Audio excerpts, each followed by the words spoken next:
المتهمين بالسحر في بلدة سالم تلقوا عملية محاكمة أكثر عدلا.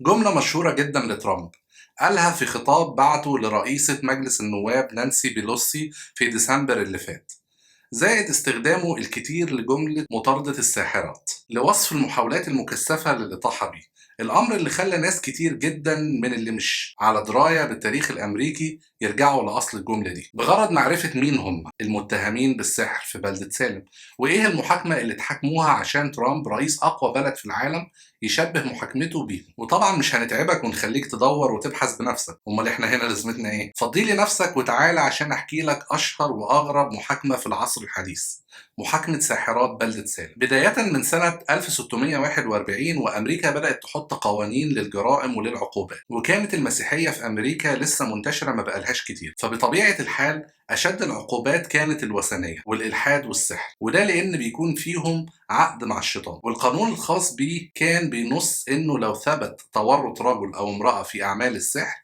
أو التواصل مع السحرة أو الاستعانة بخدمتهم يتحكم عليهم بالإعدام فورا. ومع مرور الأيام والسنين خسرت أمريكا أرواح كتير جدا بسبب القوانين دي، وإنه أي حد مشكوك فيه لمجرد الشك إنه ساحر أو تواصل مع ساحر كان بيتم إعدامه، وأحيانا بدون أي محاكمات، وما كانش حد بيتم تبرئته ابدا. فبقى اي حد عايز يتخلص من اي حد يلفق له بس قضيه سحر. وفي خلال الفتره دي بدا الناس يكونوا مواصفات معينه للسحره اللي غالبا بيكونوا نساء وبيكونوا اشرار وعلاقتهم بالناس مش اجتماعيه، وده في اعتقادهم بيرجع لتعاملهم مع الشياطين اللي بيعقدوا معاهم رباط بالدم.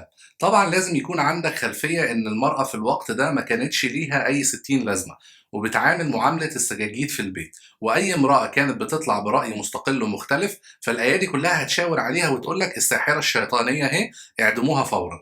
وخد عندك بقى يا سيدي اي امراه مش لابسه وش المكسوره الضعيفه اللي الزمن جاي عليها كان بيتم نبذها من المجتمع ده لو كانت محظوظه، وما تمش اعدامها بتهمه الهرطقه والسحر. المهم ان بعدها بكام سنه حصلت حادثه مشهوره جدا اسمها اطفال بوسطن. 4 اطفال من بيت واحد حصلت لهم حاله اضطراب غريبه، العيال بقوا احيانا بينبحوا زي الكلاب واحيانا بينونوا زي القطط. ده الروايات والاشاعات كمان انتشرت ووصلت انهم بيطيروا ويتحولوا وعروقهم بتبرز وبتظهر لهم عضلات وغيره وغيره، لحد ما قعدوهم في جلسات طرو الارواح والمعالج قال لهم لا يمكن علاج هؤلاء الاطفال. الموضوع بدا ينتشر في امريكا والخوف بدا يزيد اكتر واكتر، كان الامر اشبه بالطاعون، الكل خايف لا يصيبه. رجال الدين ما سكتوش، دول جم وزودوا الطين بله وسببوا للناس هوس اكبر واكبر تجاه السحر والشعوذه والمس وتحكم الارواح الشريره في الناس. وفضل الموضوع بين شك ويقين لحد ما وصل لبلدة صغيرة اسمها بلدة سالم.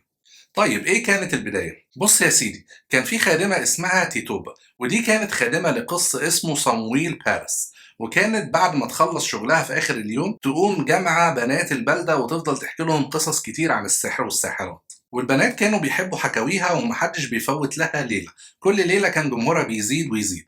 وفضل الموضوع ده مستمر فترة مفيش منه أي ضرر، شوية بنات وبيتسلوا، لحد ما فجأة بعض البنات بدأت تظهر عليهم أعراض غريبة زي الصرع والنوبات العصبية الشديدة، وتحولت الأعراض دي لظاهرة بدأت تظهر عند عدد أكبر من البنات وبتتفشى في البلدة كلها. طبيب البلدة جرجس ما كانش عارف يروح فين ولا فين، لحد ما استسلم وقال والله يا جماعة أنا ما درستش حاجة زي كده والموضوع طلع من إيدي، لأنهم تقريبا كده مصابين بنوع من أنواع السحر. طبعا جملة زي دي خلت سكان البلدة يطلعوا على بيت القس صموئيل لطلب النجدة والمساعدة، وبالفعل بعت جاب قساوسة من أماكن تانية وجمع كل بنات القرية في مكان واحد عشان يشوفوا حالتهم ويتأكد بنفسه، وكلهم أجمعوا إن في قوة شريرة دخلت البلدة واتمكنت من البنات، والأهالي اقتنعوا بده والبنات كمان اقتنعوا، كانوا متوقعين أي حاجة تحصل لهم بعد القصص اللي سمعوها من تيتوبا الخادمة. طيب احنا عرفنا الجريمة، عاقبوا بقى المجرم، اعرفوا مين اللي نشر المرض ودمر حياة البنات. أول مشتبه في القضية يا سيدي من غير تفكير هي تيتوبا الخادمة، ودي كانت تهمتها إنها على دراية بقصص كتير تخص السحرة، فليه لأ؟ ممكن هي كمان تكون بتعرف السحر ومتعاقدة مع الشياطين. تاني متهمة هي سارة جود، ودي كانت شحاتة مكروهة جدا في البلدة لأنها كانت بتهزق أي حد ما يديهاش أي حاجة بتطلبها. والتالتة هي سارة أوزبورن، ودي كانت من الطبقة العليا وتم اتهامها لأنها بقالها أكتر من سنة ما دخلتش الكنيسة ومرتبطة برجل بقالها فترة طويلة وما اتجوزتش لحد دلوقتي. وانعقدت الجلسة وقعدوا البنات قدام المتهمين، وقبل ما القس ينطق بكلمة واحدة اتصابوا البنات بحالة هلع مش طبيعية، ووقعوا على الأرض وارتفع الصراخ وزادت التشنجات العصبية. بس الكل كان متماسك أعصابه لحد نهاية الجلسة اللي هتحكم عليهم بالإعدام وتخلصهم من شرورهم. لكن المفاجأة إن الخادمة اعترفت على نفسها وقالت إنها ساحرة فعلا، بس هي مش لوحدها، لأن الشحاتة وسارة أوزبورن كمان سحرة، ومش لوحدهم، ده في أكتر بكتير منهم بره وبينعموا بالحرية وعايشين في وسطكم، وعينك ما تشوف إلا النور. رجال ونساء البلدة كلهم صريخ وصويت ومطالبة بالقبض على الساحرات، والمحاكمة وقتها أخذت اتجاه تاني خالص،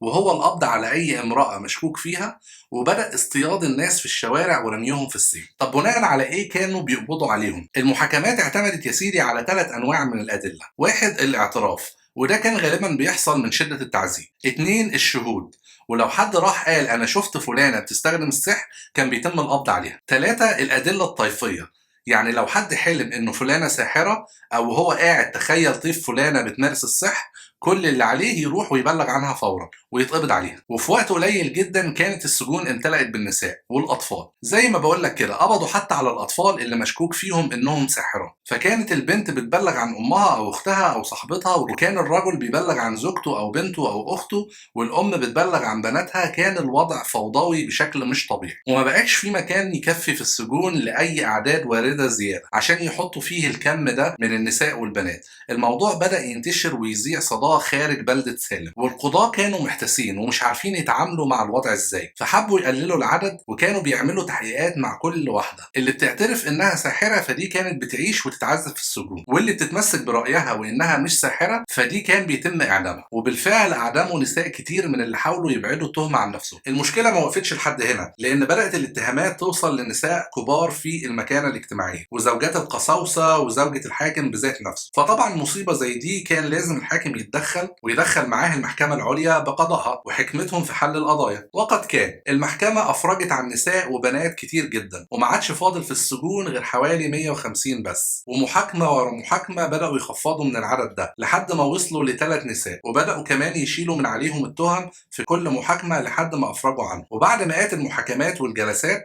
اعلنوا ان محدش مذنب. عمليا محدش اتحكم عليه في النهايه، لكن البلده فقدت عدد كبير من نسائها زائد 5 رجال، سواء من اللي مرضيوش يعترفوا ابدا انهم سحره، او من اللي اتقتلوا اثناء المطارده والقبض عليهم، او اللي ماتوا من التعذيب داخل السجون. كانت محاكمه غريبه جدا، والاغرب ان البنات فجاه بقوا زي الفل وما عادش بيحصل لهم اي حاجه من الحاجات دي. محاكمه الساحرات هي المحطه الاولى لكل علماء النفس والاجتماع لدراسه النفس البشريه، لكن لحد دلوقتي محدش قادر يفسر الظاهره دي بشكل دقيق، ولا حد قادر يوضح ايه اسباب حدوثها، بس بيحطوها تحت بند نظريات الهلع العقائدي والحشد وغسيل الدماغ الجماعي. وده بيحصل لما تفضل تخوف حد من حاجه لفتره طويله فتبدا تظهر له حقيقه مع انها مش موجوده. يعني البنات من البدايه ما كانش فيهم حاجه، ولا الخادمه كانت ساحره، لكن من كتر الكلام بداوا يحسوا بيه، واللي خاف منهم من العفريت طلع له. الحقيقه ان المؤلف المسرحي آرثر ميلر الف مسرحيه عنها سنه 1953 بعنوان المحنة، وفسر تحليلها من وجهة نظر، وقدر فعلا يوضح الجانب الاجتماعي والنفسي المظلم